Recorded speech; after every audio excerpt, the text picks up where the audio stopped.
Jusqu'au moment de la Passion, Pierre et les apôtres vivent sur un malentendu au sujet de l'identité de Jésus.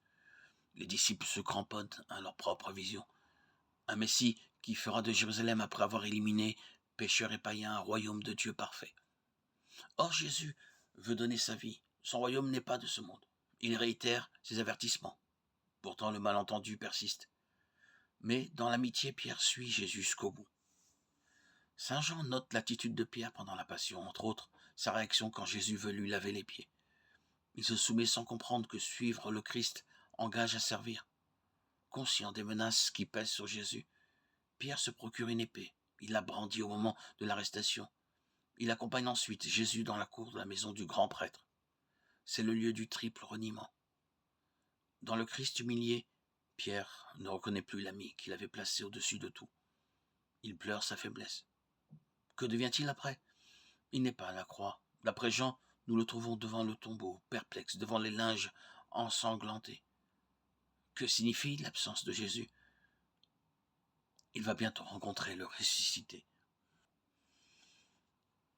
Au chapitre 21 de son évangile, Jean nous donne les clés d'une amitié qui, après la Pentecôte, deviendra service de l'annonce du Seigneur Jésus. Au bord du lac, après une pêche surabondante, Jésus s'entretient avec son ami.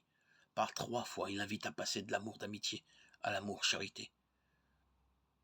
C'est la condition pour que Pierre devienne pleinement le pasteur des brebis. Autre amitié, elle lie Jésus à une famille de Béthanie.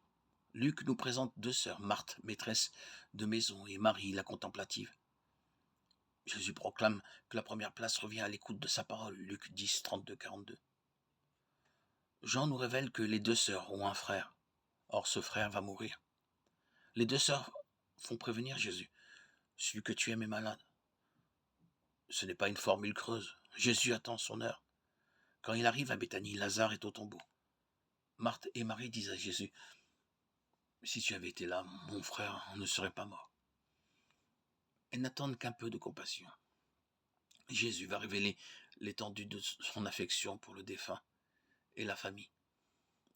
Devant la tombe, il pleure. Voyez comme il l'aimait. Mais Jésus sait ce qu'il va faire. C'est un événement inouï. Il rappelle Lazare à cette vie terrestre et annonce ainsi mystérieusement sa propre résurrection. L'affaire fait du bruit et détermine Caïphe à éliminer Jésus au plus vite. Amitié risquée.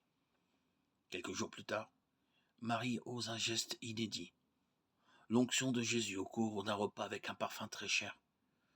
Dans ce témoignage d'amour, Jésus voit sa propre mort et son ensevelissement. Les amis de Béthanie nous disent beaucoup du cœur de Jésus.